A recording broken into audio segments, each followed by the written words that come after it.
Que lutão. Romero ganhou, mas os dois fizeram uma baita luta.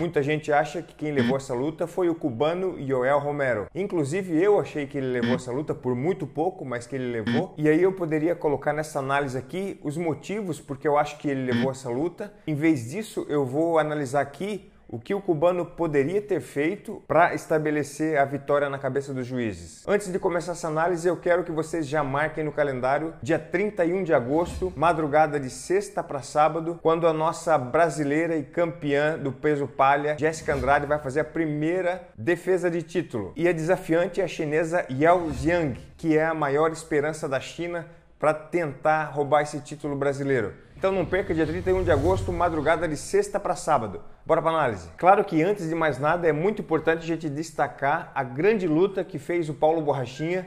Para mim, o que mais se destacou nessa luta foi que o Borrachinha conseguiu ultrapassar a barreira psicológica, barreira mental que existia entre o cubano e os outros adversários. 95% dos adversários que o Romero enfrentou temiam muito o que poderia estar por trás daquele jeito malandro, daquele jeito malicioso de lutar. O Romero, indiscutivelmente, é uma lenda do wrestling, né, da luta olímpica, porém, ele é uma máquina preparada para lutar rounds de 2 minutos. E claro que o Romero sabe disso, então, ele, durante um round de 5 minutos, ele alterna entre curtos momentos de explosão, né, de golpes efetivos, e o resto do tempo ele enrola o adversário. E nessa ele faz com que o adversário entre na cadência no jogo dele e isso facilita muito para a estratégia do Romero. Só que o Borrachinha não tomou conhecimento desse perigo, dessa tática do Romero e partiu para cima com tudo, assim como ele faz em todas as lutas do UFC. Isso, claro, que obrigou o Romero a ligar o motor dele mais cedo na luta e além de ligar mais cedo, o Borrachinha obrigou o Romero a manter esse motor ligado durante toda a luta. Fisiologicamente falando, quando o nosso músculo trabalha potência, a gente precisa de um intervalo de descanso muito maior do que a própria atividade, do que o próprio movimento. Por isso que o Romero sempre, em todas as suas lutas, ele alternava grandes intervalos de enrolação com curtos períodos de golpes, de explosão. Isso fazia com que todos os golpes do Romero fossem altamente mortais. Então, a partir do momento que ele não tem mais esse tempo de recuperação, a luta que deveria ser para ele 100 metros rasos, virou 1.500 metros com barreira, ou seja, movimentos um pouco mais lentos e mais constantes. Ah, beleza, Romero cansou, mas o Borrachinha também cansou. Tem que melhorar isso aí, diz um fã da internet. É claro que o Borrachinha vai cansar porque ele tem uma genética muito parecida com a do Romero.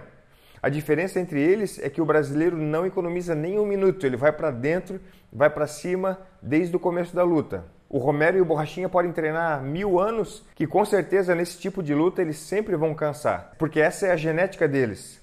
Eles batem mais forte que a maioria, eles são mais rápidos que a maioria, eles têm uma capacidade de gerar força e proporcionar momentos frenéticos como esse com muito mais facilidade do que a maioria. Então quer dizer que se o Borrachinha pegar um atleta com uma característica, com uma capacidade mais aeróbica, que solte golpes mais fracos, porém com mais constância, isso pode complicar o Borrachinha? Sim, mas a gente tem que considerar que esse adversário primeiro precisa resistir e ficar em pé contra as mãozadas do brasileiro. Agora que já identificamos um contexto que esses caras são altamente explosivos, que eles não economizam nem um pouco de energia quando eles desferem seus golpes, então agora a gente vai analisar quais os pontos que o Romero poderia ter feito para justificar a vitória na cabeça dos juízes. Ponto número 1. Yoel Romero não deveria ter valorizado esse golpe baixo. Depois de mais de 2 minutos frenéticos de luta, esse era o momento ideal para o Romero descansar, né? Lembra que eu disse que ele é uma máquina, mas essa máquina ela foi calibrada durante anos para lutar rounds de 2 minutos? Pois é, esse lance foi a oportunidade perfeita então para ele valorizar o máximo que pôde e recuperar um pouco o fôlego. Só que isso é um grande erro, por dois motivos. Porque já que o Borrachinha tem uma capacidade física parecida com a do Romero, muito explosiva, o Borrachinha também estava cansado nesse momento. Prova disso é que esse foi o primeiro momento na luta que o Borrachinha se deixou levar para a grade. O segundo motivo é que os estudos do comportamento humano diz que quando fingimos estarmos bem, a nossa mente acredita e eventualmente a gente realmente se sente bem. É ou não é? Pois o inverso também funciona dessa maneira. Se eu finjo que estou passando mal, se eu finjo que estou dolorido ou machucado, mais cedo ou mais tarde a minha mente vai entender que isso é verdade e eu vou começar a me sentir machucado, me sentir para baixo. E aí, se por um lado eu consigo recuperar o fôlego, o meu campo energético ele enfraquece e, consequentemente, a minha confiança diminui. E o problema é ainda muito maior, porque enquanto a confiança do Romero baixa, ou a do brasileiro sobe.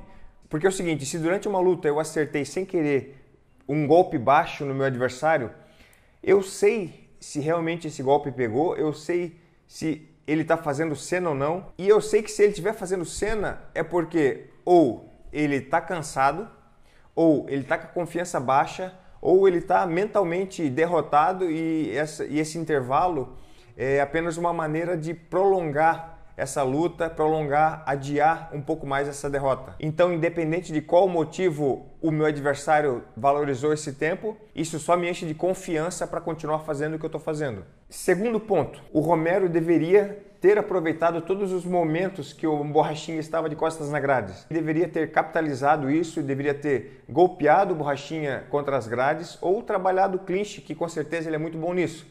Mas em vez disso, o que ele fez? Ele recuava para o meio do octógono, libertando o Borrachinha de qualquer pressão que ele poderia oferecer. E aí, é claro, o ponto forte do Borrachinha é andar para frente, é atacar com agressividade. E todas as vezes que o Romero poderia fazer o Borrachinha andar para trás, ele deixava o Borrachinha livre para voltar a fazer o seu estilo, a parte forte do seu jogo, que é andar para frente. E o terceiro ponto é: ele deveria brincar menos. Tudo bem que o Borrachinha também brincou, só que dava para perceber muito bem a diferença entre cada brincadeira. Por exemplo, o Romero, ele brincava, parece que afirmando, olha, você me acertou, mas não está doendo nada. Inconscientemente, ele acaba dizendo para os juízes, olha, ele está me atingindo. E por outro lado, o Borrachinha também brinca, mas sempre nessa resposta. Olha, você me acertou, não aconteceu nada, mas agora segura a minha agressividade para cima de você. Ele também está dizendo, sim, ele me acertou, mas eu vou descontar. É muito sutil essa comunicação corporal, mas se a gente analisar com cuidado, a gente consegue identificar a leitura corporal de cada lutador e sentir qual deles está mais confiante. Então, por essas e por outras, vitória merecida do nosso brasileiro,